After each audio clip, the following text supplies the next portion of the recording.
Primeira carta aos Coríntios, capítulo 11. Acharam? Eu quero começar lendo no verso 17. Diz assim: entretanto, não vos elogio nessa instrução que vos dou agora, pois as vossas reuniões causam mais mal do que bem. Porque, em primeiro lugar, ouço dizer que há divisões entre vós quando vos reunis como igreja, e em parte acredito nisso. E até é necessário que haja divergências entre vós, para que os aprovados se tornem manifestos em vosso meio. Portanto, quando vos reunis no mesmo lugar, não é para comer a ceia do Senhor. Pois quando comeis, cada um toma antes a sua própria refeição. Assim, um fica com fome e o outro se embriaga. Será que não tendes casas onde comer e beber? Ou desprezais a igreja de Deus e envergonhais os que nada têm? Que vos direi? Irei elogiar-vos? Não, nisso não vos elogio. Porque recebi do Senhor o que também vos entreguei. O Senhor Jesus, na noite em que foi traído, tomou o pão e, depois de ter dado graças, o partiu e disse: isto é o meu corpo que é dado por vós, fazei isto em memória de mim. Do mesmo modo, depois de comer, tomou o cálice, dizendo: este cálice é a nova aliança no meu sangue. Fazei isto todas as vezes que o beberdes, em memória de mim. Porque todas as vezes que comerdes deste pão e beberdes do cálice, proclamais a morte do Senhor, até que ele venha. Por essa razão, quem comer do pão ou beber do cálice do Senhor de maneira indigna, será culpado de pecar contra o corpo e o sangue do Senhor. Examine, pois, o homem a si mesmo, e dessa forma coma do pão e beba do cálice. Pois quem come e bebe sem ter consciência do corpo do Senhor, come e bebe para a sua própria condenação. Por causa disto, há entre vós muitos fracos e doentes, e muitos que já morreram. Mas se julgássemos a nós mesmos, não seríamos condenados. Quando, porém, somos julgados pelo Senhor, somos corrigidos para não sermos condenados com o mundo. Portanto, meus irmãos, quando vos reunis para comer a ceia, esperai uns pelos outros. Amém. Vamos orar. Pai querido, em nome do Senhor Jesus, nós te bendizemos pela esta oportunidade que o Senhor nos concede de estarmos congregados nesta casa de oração e meditarmos na Tua Palavra. E nós pedimos que o Teu Espírito venha para nos ensinar, que o Senhor abra o nosso entendimento para que possamos compreender a Sagrada Escritura. Queremos ser edificados como igreja e queremos glorificar o Teu santo nome. E é em nome de Jesus que nós oramos, te dando graças por todas as coisas. Amém. Amém, queridos. Muito bem, essa carta que Paulo escreve aos Coríntios, ele escreve com o propósito de corrigir vários erros que estavam acontecendo na igreja de Corinto. E é lógico que os erros, eles vão sempre se propagar. Nós temos um inimigo que é muito astuto. O próprio Jesus disse que se os tempos não fossem abreviados, até mesmo os escolhidos seriam enganados, dada a astúcia do nosso inimigo, que tem como objetivo destruir a igreja do Senhor Jesus. É lógico que a igreja, ele jamais vai destruir. Ele vem tentando isso há mais de 2000 anos, sem nenhum sucesso. A igreja é indestrutível. A igreja, ela vai permanecer até o último dia, e os escolhidos do Senhor, esses vão ser preservados para o dia do Senhor. E a gente não sabe direito como que é essa escolha de Deus. Que existe uma escolha, existe, que existe predestinação, existe, que existe eleição, existe. Agora, como isso acontece, eu não sei. Eu quero dizer aqui que eu não sou arminiano e também não sou calvinista. Eu não sei porque as pessoas têm que fazer uma escolha em ser calvinista ou ser arminiano. Eu não faço escolha, eu não sou nem calvinista e nem arminiano. Por quê? Porque ninguém tem a revelação completa das Escrituras. Deus não deu a nenhum homem o conhecimento completo, a revelação completa. Então, todos nós temos acertos e todos nós temos erros, né? Então, você não é obrigado a fazer uma escolha. Se você quiser fazer, faça. Eu não faço. Então, se alguém pergunta, você é calvinista? Não. Então você é arminiano? Também não. Eu sou simplesmente alguém querendo compreender as Escrituras, com um desejo de ser um discípulo de Jesus, ser fiel a Ele nesta minha jornada por esta terra. E, como eu sempre brinco com o Vanderlei todo domingo, eu sou como um prego na areia, que se Jesus não segurar, eu não fico em pé. Eu dependo totalmente da graça e da misericórdia do Senhor sobre a minha vida. Estou tentando ser um discípulo, estou tentando permanecer fiel a Jesus. E não faço opção, né, e não tenho carteirinha de ninguém. Não sou calvinista de carteirinha. Ok? Acredito na doutrina reformada.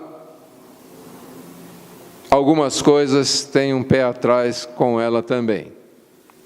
Eu posso dizer que abraço talvez 85%, 90% da doutrina reformada, mas algumas coisas eu não consigo realmente abraçar. Ok? Mas então a grande verdade é que Deus tem os seus eleitos, e eu não sei como isso acontece. Mas quando Paulo escreve esta carta aqui aos Romanos, aos Coríntios, se bem que aos Romanos também ele corrige muitas coisas, mas ele corrige algumas coisas aqui que a gente vê claramente uma falta de entendimento das Escrituras Sagradas. Paulo ele vem falando sobre várias coisas que vão acontecendo na igreja. No capítulo 10 ele fala sobre culto a demônios, e ele não está falando com gente que não conhece o Evangelho, ele está falando com a igreja, de pessoas que se assentam tanto à mesa do Senhor quanto na mesa de demônios. E aí ele vai falar da liberdade cristã, e ele vai falar da experiência dele, de como ele procura viver para a glória de Deus, entendendo que viver para a glória de Deus, ela está totalmente ligada a viver em comunhão no corpo de Cristo. E ele vai falar aqui, por exemplo, no capítulo 10, no verso 24, ele vai dizer: ninguém busque o seu próprio bem, e sim os dos outros. Depois ele vai entrar na questão aqui, como se apresentar na igreja, a questão do véu, e há uma discussão toda sobre isto, mas ele termina lá no verso 16, dizendo o seguinte: mas se alguém quiser discutir isso, nós não temos tal costume, tampouco as igrejas de Deus. Esse verso não fica muito claro se ele está falando não temos o costume do véu, ou algumas coisas ali que ele vem falando, ou se ele está falando que as igrejas não têm o costume de ficar discutindo. Eu acredito que Paulo está falando, olha, a igreja não vive numa discussão. porque nós temos que buscar o entendimento das Escrituras e não discutir as Escrituras. Eu acho uma bobagem, eu vejo no Facebook uma guerra entre os irmãos, porque um crê de uma forma, outro crê de outra forma, e um agride o outro, um falta com respeito com o outro, porque não crê da mesma forma, então, porque o meu irmão não crê, ele está errado.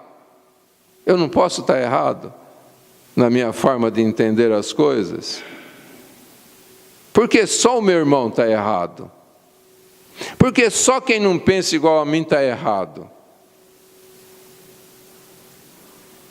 Não é verdade, gente? Mas então, Paulo fala, eu acredito que ele está falando que a igreja não tem por costume discutir as coisas. Amém? E aí ele entra então na questão da ceia, quando ele vai falar que ele não elogia essa igreja, particularmente a igreja de Corinto, em relação não só à ceia, mas em relação ao corpo. Porque o erro na ceia acontece justamente por causa do erro, da falta de discernimento do que é ser igreja, do que é ser corpo de Cristo. E então ele vai falar aqui no verso 18, porque em primeiro lugar ouço dizer que há divisões entre vós, quando vos reunis como igreja, e em parte acredito nisto, e é até necessário que haja divergências entre vós, para que os aprovados se tornem manifestos no vosso meio.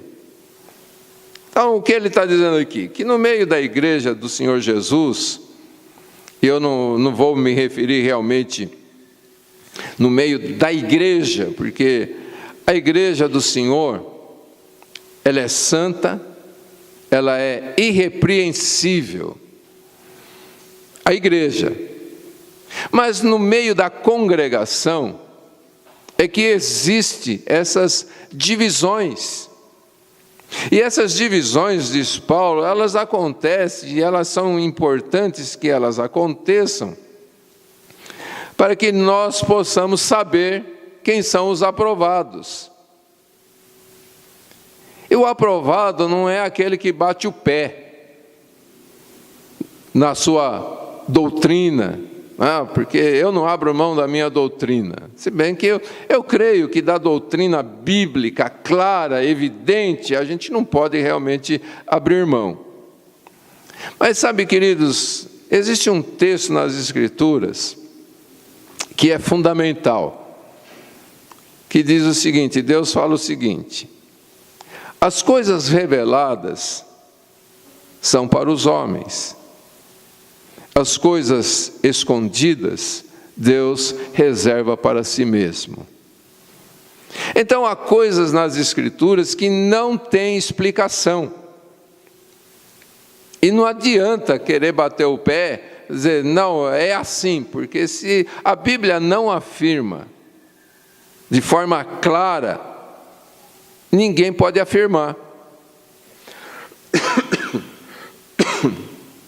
Então, eu acredito que aquilo que a Bíblia é muito clara no que ela diz, nós devemos ser realmente radicais e não abrir mão sobre aquilo.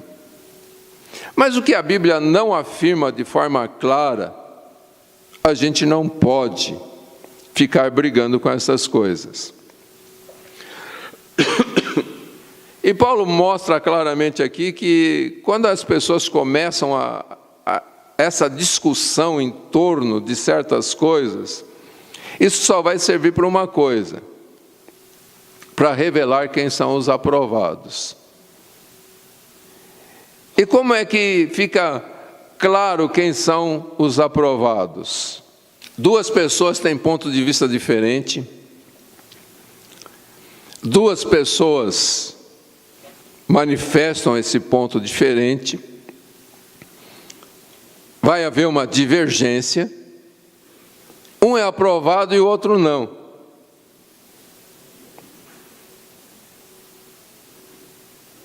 E Paulo fala, como que ele diz aqui? E é necessário que haja divergências entre vós, para que os aprovados se tornem manifestos em vosso meio. E aí? Dois irmãos estão ali com seus pontos de vista discutindo, divergindo e discutindo, e um vai sair dessa divergência aprovado e o outro reprovado. Como? Vamos pensar uma coisa aqui. Vamos até o livro de Tiago, a carta de Tiago. Tiago, capítulo 1.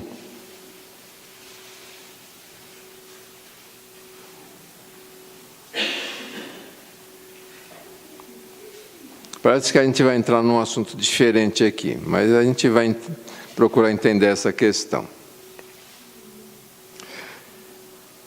No verso 12 ele começa dizendo assim: Feliz é o homem que suporta a provação com perseverança, porque depois de aprovado, receberá a coroa da vida que o Senhor prometeu aos que o amam.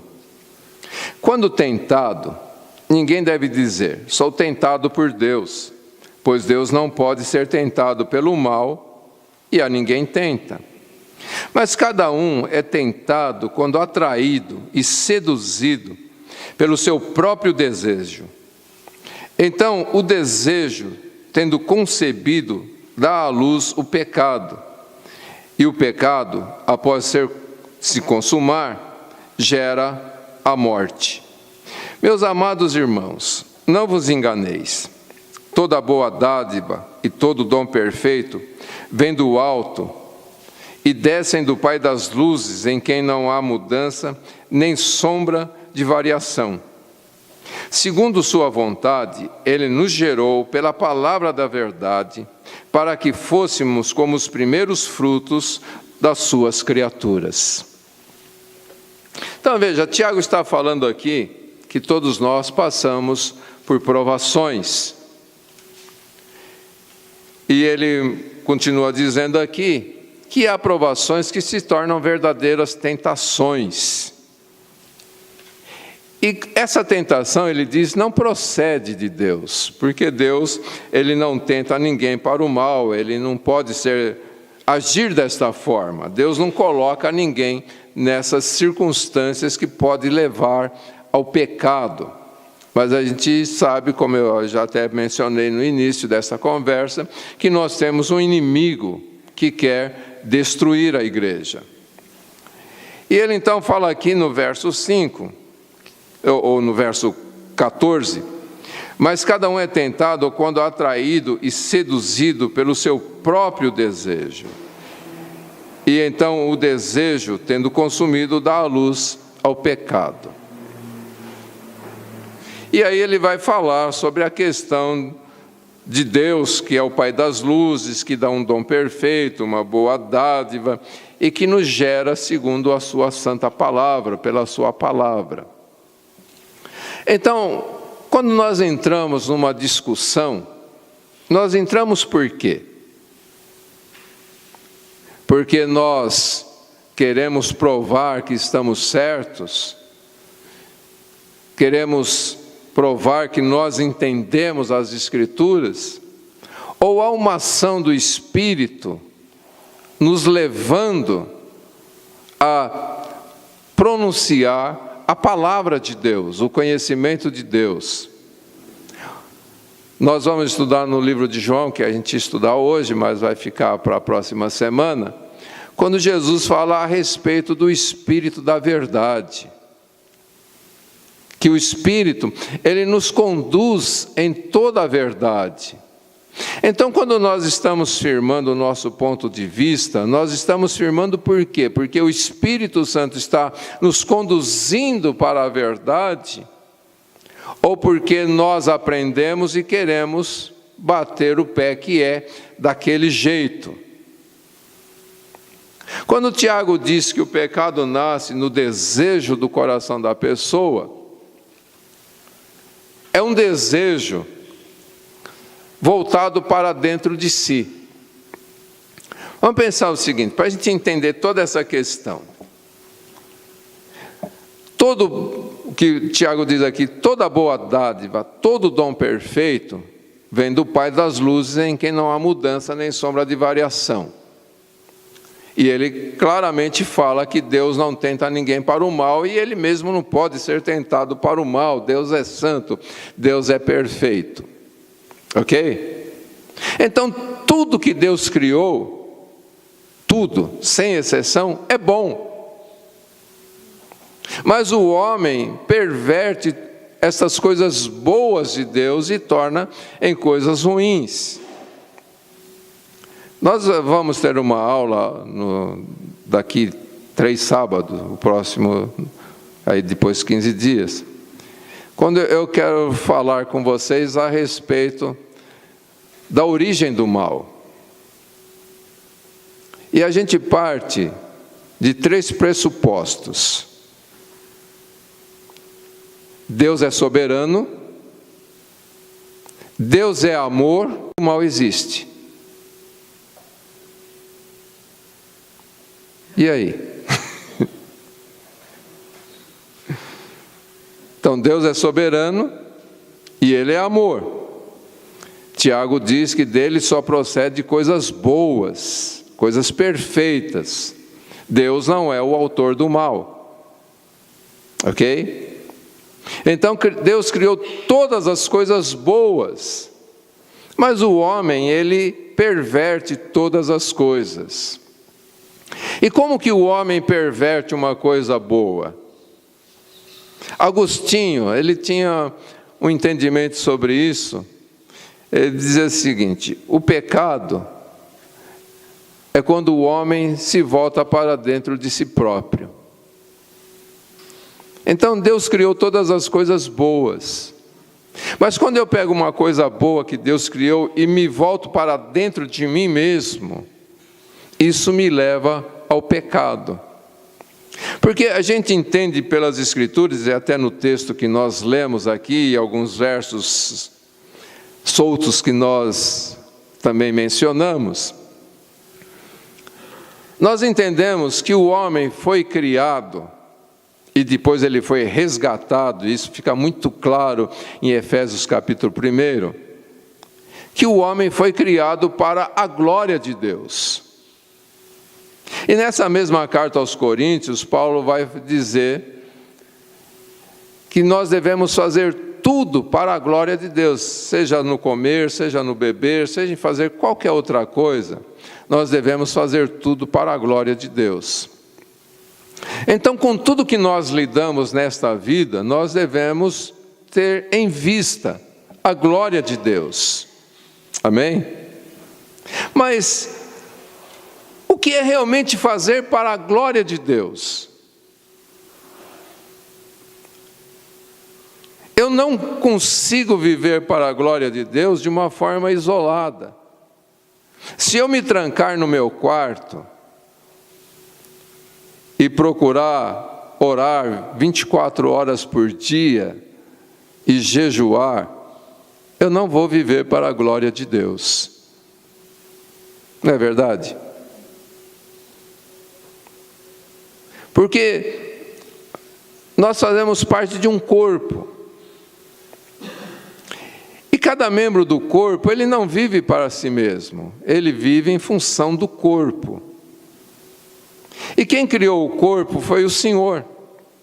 E quem criou a igreja foi o Senhor. E Paulo diz que nós somos membros uns dos outros. Então, se eu quero viver para a glória de Deus, o caminho para eu viver para a glória de Deus depende muito da minha comunhão com os meus irmãos. E da forma como eu lido com os meus irmãos. Então vamos tentar juntar tudo isso aqui. Tudo que Deus fez é bom, mas o homem perverte o que é bom quando ele se volta para dentro de si mesmo, e não para a glória de Deus, e não para a comunhão com os irmãos. Então, quando Paulo está falando aqui a respeito da igreja, e ele mostra o que é essas divergências, o que é uma divergência boa e o que é uma divergência ruim. Quando ele fala que é importante que haja divergência para que os aprovados sejam manifestos. E aí a gente vai chegar como que esses aprovados se manifestam. Em primeiro lugar, quando no meio de uma divergência, o que eu quero não é firmar o meu ponto de vista, mas eu quero glorificar o nome do Senhor. E em segundo lugar, eu quero abençoar o meu irmão. Ok? Então, quando eu quero abençoar alguém, eu não vou tentar prevalecer sobre esta pessoa. O que eu vou fazer? Se eu tenho um ponto diferente de vista, e eu tenho base das Escrituras para aquele ponto de vista que eu tenho, o que eu vou fazer se o meu irmão não consegue alcançar o mesmo entendimento? Vou abrir a cabeça dele e enfiar a verdade lá dentro? Vou desprezá-lo porque ele não consegue entender o que eu entendi?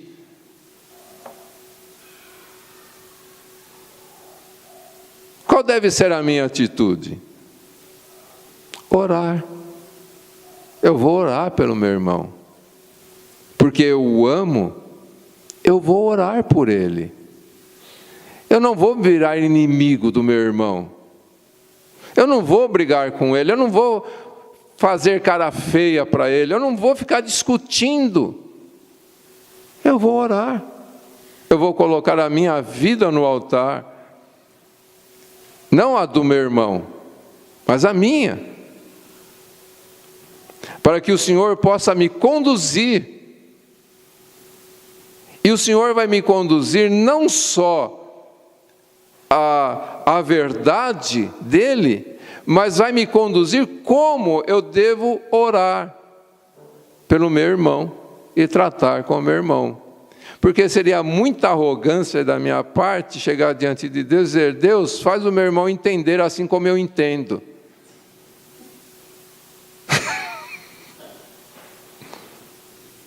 Deus, faz com que o meu irmão deixe de ser cabeça dura.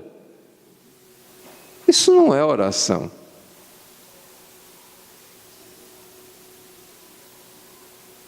Você entende?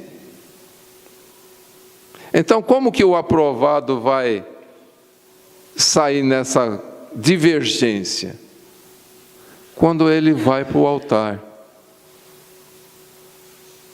E ele vai orar segundo o Espírito o leva a orar. E vai voltar a conversar com esse irmão segundo o Espírito o conduzir para uma conversa. Então, não é uma discussão teológica, mas é um derramar do Espírito. E aí Paulo entra em toda essa questão da ceia do Senhor, quando ele mostra essa falta de amor, essa falta de consideração, porque cada um se alimenta daquilo que tem, e se embriaga com aquilo que tem, sem nenhuma preocupação real, que leva a uma vida de oração. E aí ele vai falar: eu recebi do Senhor o que também vos entreguei.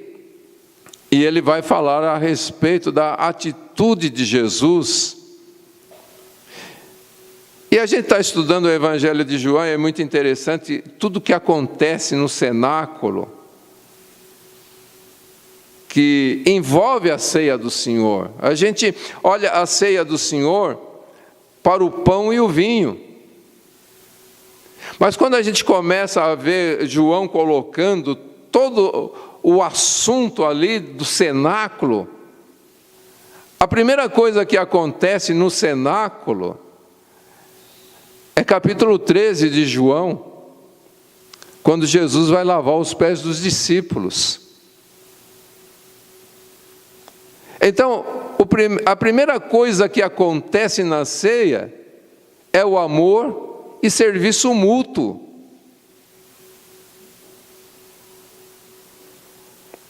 A gente pensa só em comer o pão dignamente, eu pequei, acho que eu não pequei, mas se eu pequei, Senhor, me perdoa.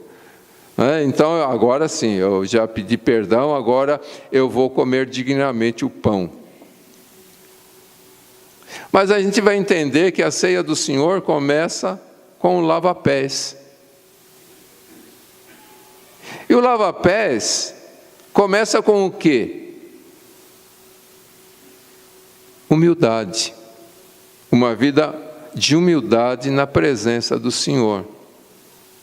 Uma humildade que não significa pouca aparência, mas significa reconhecer que o meu irmão é digno de que eu preste serviço a ele. Porque todos aqueles, a gente falou sobre isso quando estudamos o capítulo 13, eu creio que nenhum deles, daqueles 12, inclusive Judas, nenhum deles teria problema nenhum em lavar os pés de Jesus. Se a questão fosse lavar só os pés de Jesus, os 12 estariam prontos para fazer isso. Mas eles entendiam que aquele que se colocasse na posição de lavar os pés de Jesus, teria que lavar dos outros 11. Aí, vamos começar por Pedro, né? Que é sempre Pedro, então vamos começar por ele. Na cabeça de Pedro, eu poderia muito bem lavar os pés de Jesus, mas não vou lavar os pés deles, não. Posso até lavar de André, afinal André é meu irmão. Talvez João, Tiago, porque são companheiros na pescaria. Mas espera aí, os outros não. E assim cada um deles pensou. De Jesus, problema nenhum. Lava o pé de Jesus 10 vezes se for necessário. Porque Jesus é Jesus, né? E a gente está aqui por causa de Jesus. E a gente está aqui porque a gente ama Jesus. E a gente está aqui porque a gente reconhece Jesus.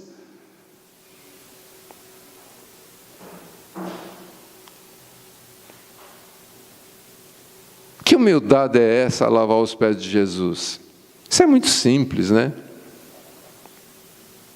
Mas a grande questão era os outros. Então a gente muitas vezes acha que na ceia é só discernir Jesus. Não, é um discernimento da igreja. Como eu vivo em relação aos meus irmãos, como eu trato com os meus irmãos, que tipo de reconhecimento eu tenho com os meus irmãos. Dá para entender isso, queridos?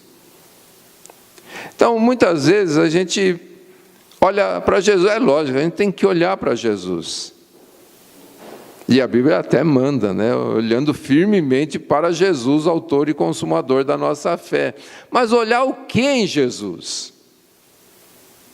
Olhar o plano dele. E o plano dele nunca é individual, o plano dele é a igreja.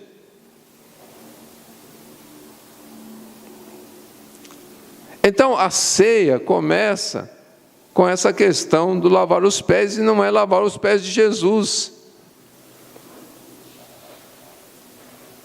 mas lavar os pés uns dos outros. A ceia começa com a humildade, a compreensão que eu tenho a respeito da igreja. Agora, você já reparou que a gente mais suja os irmãos do que limpa?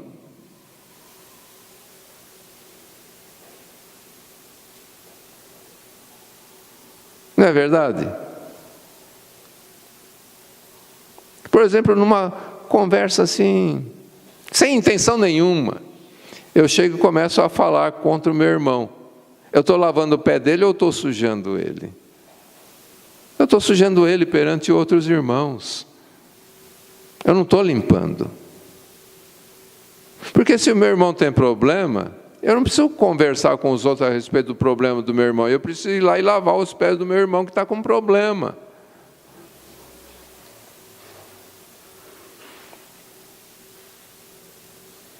Dá para entender isso, queridos? Então aí a gente percebe, a ceia começou com o lavar dos pés.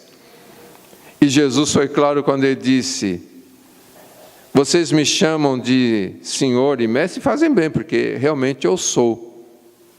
Mas eu deixo de olhar para mim mesmo para ver a necessidade de vocês. E vocês devem ter esta mesma atitude. E aí, pensando na definição de Agostinho, o pecado nasce quando eu olho para dentro de mim mesmo, quando eu me volto para mim mesmo. Porque eu fui chamado para viver para a glória de Deus, e viver para a glória de Deus significa servir os meus irmãos. Dá para entender isso, queridos?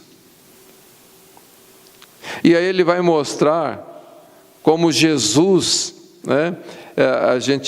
é maravilhoso o que Jesus fez, quando ele pega o pão, e ele diz: este é o meu corpo, que é dado em favor de vocês. E a gente tem que entender que a gente também tem que ser pão, para ser dado em favor das pessoas. O discernimento do corpo de Cristo não é somente o discernimento do corpo físico de Jesus, que foi crucificado, mas também é o discernimento do corpo espiritual, que é a igreja nos dias de hoje. Amém, queridos? Então, a posição que nós devemos ter é essa posição de olhar não mais para dentro de nós mesmos, mas olhar primeiramente para Deus e olhar para as outras pessoas de acordo com a orientação que Deus nos dá. A gente não pode tirar conclusões a respeito da vida dos nossos irmãos, porque nós não conhecemos o coração uns dos outros. E nem sempre uma atitude revela o que realmente está no coração. Não é verdade? E a gente sempre julga a atitude, quando a gente devia colocar tudo diante do altar e viver na perspectiva desta direção que o Senhor vai nos dando a cada instante, permitindo que o Espírito Santo vá nos guiando na verdade do Evangelho. E assim nós vamos ter esse discernimento. Veja que lá no verso 28, Paulo vai falar: examine-se o homem a si mesmo.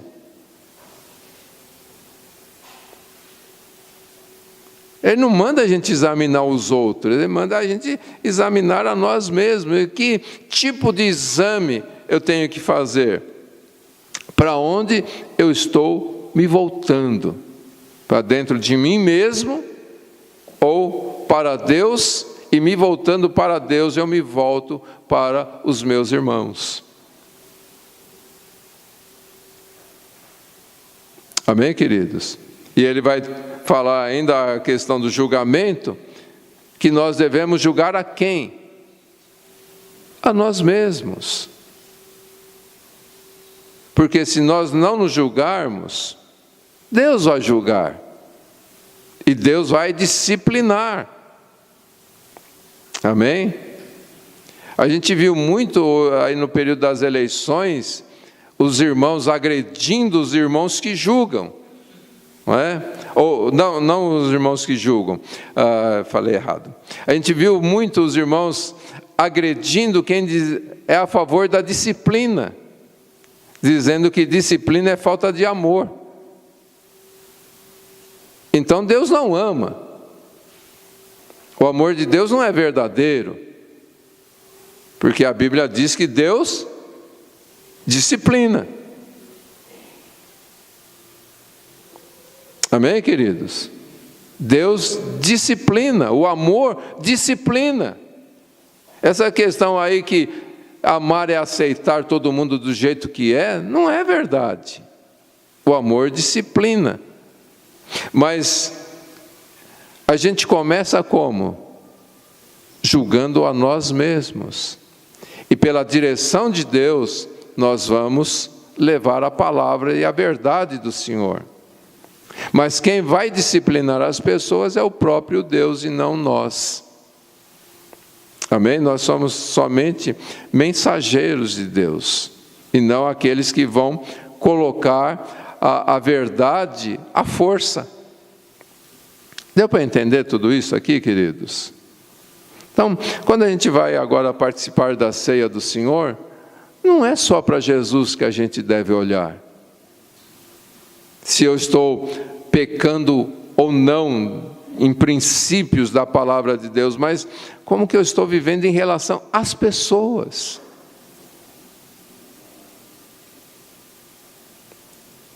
Esse discernimento é que nós precisamos ter, e então participar da ceia de forma digna. Amém?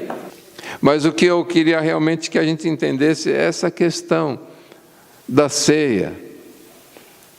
E o viver para a glória de Deus, é impossível a gente viver para a glória de Deus isolado. A gente vive para a glória de Deus na medida em que a gente é corpo. Amém?